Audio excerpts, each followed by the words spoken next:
радиои озодӣ бо такя ба 4 манбаи алоҳида хабар дод ки рустам маҳдумаров, овозхони тоҷиктабори дар гузашта маъруф ва собиқ шавҳари гулнура каримова, духтари калонии президенти якуми ӯзбекистон ислом каримов дигар бора ҳабс шудааст, вале ин бор дар Гонконг, дар фосилаи 5000 километр дурӣ аз Ӯзбекистон.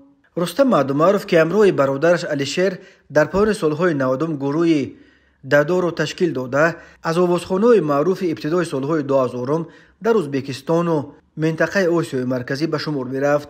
аммо баъди чанде рустам маҳдумаров шарики тиҷоратӣ ва ҳамсари беникоҳи расмии гулнура каримова шуда, саҳнаро партофт. соли 2014 дар пайи ҳабси гулнура каримова бо иттиҳоми даст доштан ба коррупсия даъвотан аз шарикони ӯ аз ҷумла рустам маҳдумаров низ ба ҳабс кашонда шуд ва солҳои тӯлонӣ маҳкум ба зиндон шуд. мақомот чанд сол маҳкум шудани маҳдумаровро эълон накарданд, вале бино ба иттилои манобеи озодлик ӯ дар аввали соли 2023 ба озодӣ баромад, аммо натавонист шаҳди озодиро бичашад. ба гуфтаи манобеи огоҳ аз қазия, ӯро рӯзи 1 октябр соли 2023 дар фурудгоҳи Гонконг дастгир карданд. ӯ ба Гонконг на бо ихтиёри худ, балки бо амри раҳбарони баландпояи хадамоти амнияти давлатии Ӯзбекистон ё СГБ рафта будааст, то ки пулҳои мавҷуда дар ҳисобҳои бонкии гулнура каримоваро ба дигар ҳисобҳое ки ба ӯ фармуданд интиқол диҳад.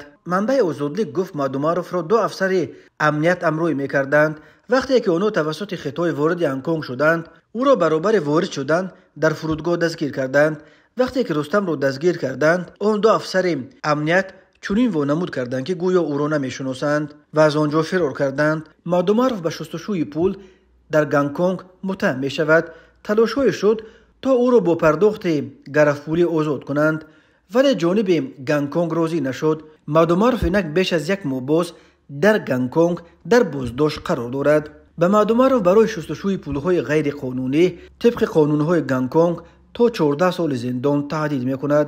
Гонконг гарчанд расман бахше аз қаламрави Хитой ба шумор меравад, вале низоми идориву ҳуқуқияш аз Пекин ҷудост. манобаи озодлик гуфтанд ки дар пушти амалиёти рабодани пулҳои Гулнура Каримова Алиҷон Ашуров истодааст. Ашуров сардори собиқ идораи амнияти вилояти Фарғона, ҳоло сардори раёсати амнияти дохилии СГБ-и Ӯзбекистон аст. 2 афсаре ки маҳдумаровро дар сафари Гонконг амрӯй мекарданд, Музаффар ва Ойбек ном дошта, дар ҳамин раёсати амнияти дохилии СГБ таҳти раҳбарии полковник Ашуров кор мекарданд.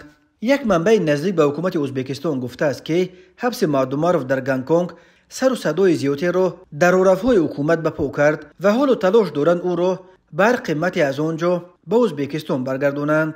ба ин манзур вазорати хориҷаи Ӯзбекистон ҳафтаи пеш ба Гонконг нота фиристода тавассути консулгарӣ барои маҳдумаров адвокат гирифтанд. мақомоти пулис ва додгоҳи Гонконг аз шарҳи парвандаи Рустам маҳдумаров худдорӣ карданд. дар ҳамин ҳол бино ба хабарҳои расида аз Ӯзбекистон ҳукми зиндони Гулнура Каримоваро зоҳиран ба ҳабси хонагӣ иваз карданд ва духтари ӯ Имон ба ҳамин хотир вақтҳои охир ба Ӯзбекистон зиёд раво мекунад. Татьяна Каримова, ҳамсари Ислом Каримов, чандин бор аз президенти кунунӣ Шавкат Мирзиёев хоҳиш карда буд ки ба зиндагии ӯ духтарашро аз маҳбас раҳо кунад.